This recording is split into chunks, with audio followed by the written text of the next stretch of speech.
wabarakatuh. Salam dan bahagia Bapak Ibu calon guru penggerak.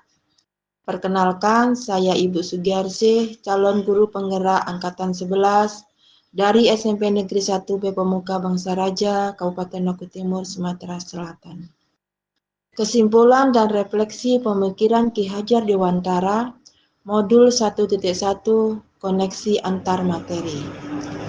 Dasar-dasar pendidikan itu mencakup arti dan maksud pendidikan, hanya tuntunan dalam hidup, tuntunan pendidikan, dasar jiwa anak dan kekuasaan pendidikan, tabiat yang dapat dan tidak dapat dirubah, pendidikan budi pekerti, naluri pendidikan, dan terakhir adalah pengetahuan, peralatan pendidikan, serta hubungannya dengan umur. Pendidikan dan pengajaran itu berbeda. Pengajaran adalah bagian dari pendidikan. Pengajaran adalah proses pendidikan dalam memberi ilmu untuk kecakapan hidup anak secara lahir dan batin. Pendidikan pada hakikatnya adalah menuntun, memberi tuntunan terhadap segala kekuatan kodrat yang dimiliki anak agar anak mencapai keselamatan dan kebahagiaan setinggi-tingginya, baik sebagai manusia maupun sebagai anggota masyarakat.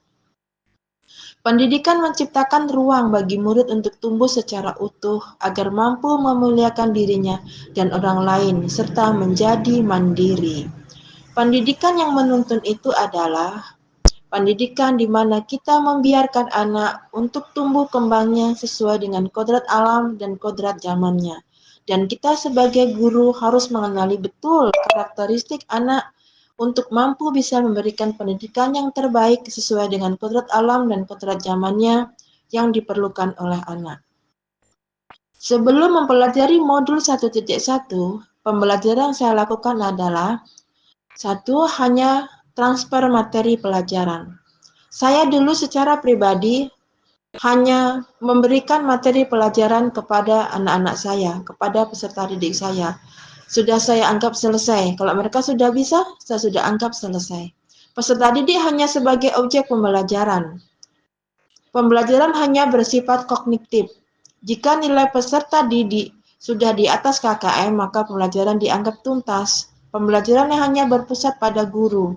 Sering merasa gagal dan pesimis jika ada peserta didik yang tidak tuntas setelah diadakan evaluasi. Kurang peduli apakah peserta didik sudah paham atau belum. Itu dulu yang saya lakukan sebelum saya mengenal modul 1.1. Setelah saya mempelajari modul 1.1 tentang pemikiran KHD, saya menyadari bahwa apa yang saya pikirkan dan saya lakukan selama ini belum tepat. Setelah memahami pemikiran KHD, saya menyadari bahwa seharusnya saya melakukan proses pembelajaran secara menyeluruh, yaitu memperhatikan aspek-aspek pembelajaran seperti aspek kognitif, aspek afektif, aspek psikomotorik, aspek spiritual, dan aspek sosial, serta aspek budaya. Karena 6 rangkaian ini tidak bisa terpisahkan satu sama lain, karena semuanya saling melengkapi. Selanjutnya, peserta didik sebagai subjek pembelajaran. Kalau dulu peserta didik sebagai objek pembelajaran, sekarang peserta didik sebagai subjek pembelajaran.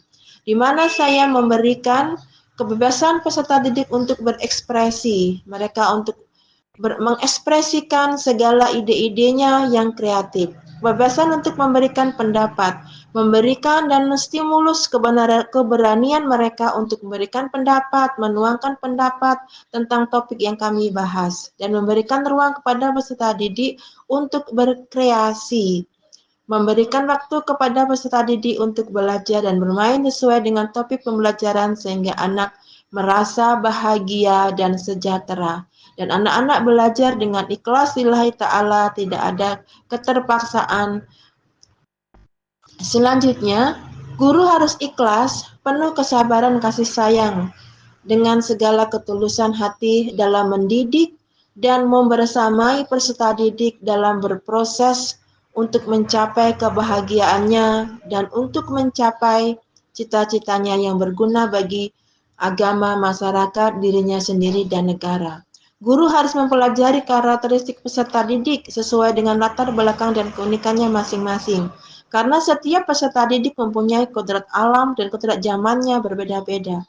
Dan kodrat alam itu kodrat yang melekat dalam tubuh peserta didik yang harus kita pahami supaya kita paham betul tentang karakteristik, sifat, dan keunikan peserta didik kita. Sehingga kita bisa menentukan metode dan model belajar yang tepat untuk anak didik kita. Menuntun peserta didik untuk tumbuh sesuai dengan kodrat alam dan kodrat zamannya. Guru berperan sebagai fasilitator pembelajaran. Di sini kita sebagai guru harus betul-betul bisa memfasilitasi anak-anak dalam proses pembelajarannya, supaya mereka merasa bahagia, mereka merasa tidak terpaksa dalam menuntut ilmu, dan mereka merasa bisa untuk berbagi ilmu mereka yang mereka dapatkan kepada teman-temannya kelak di kemudian hari dan untuk dirinya sendiri.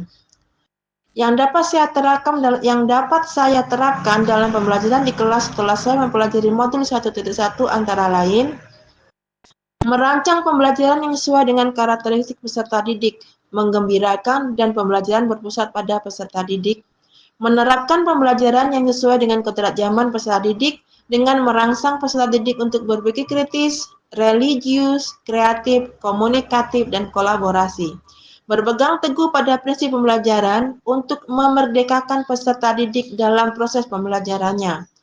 Pendidikan itu tuntunan. Pembelajaran tidak lagi menuntut, tapi menuntun.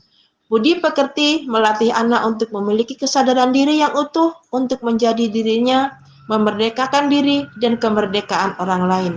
Kecerdasan budi pekerti membentuk karakter anak lebih bijaksana dan bertanggung jawab. Demikian dan terima kasih. Salam dan bahagia untuk Bapak Ibu guru calon guru penggerak. Terima kasih.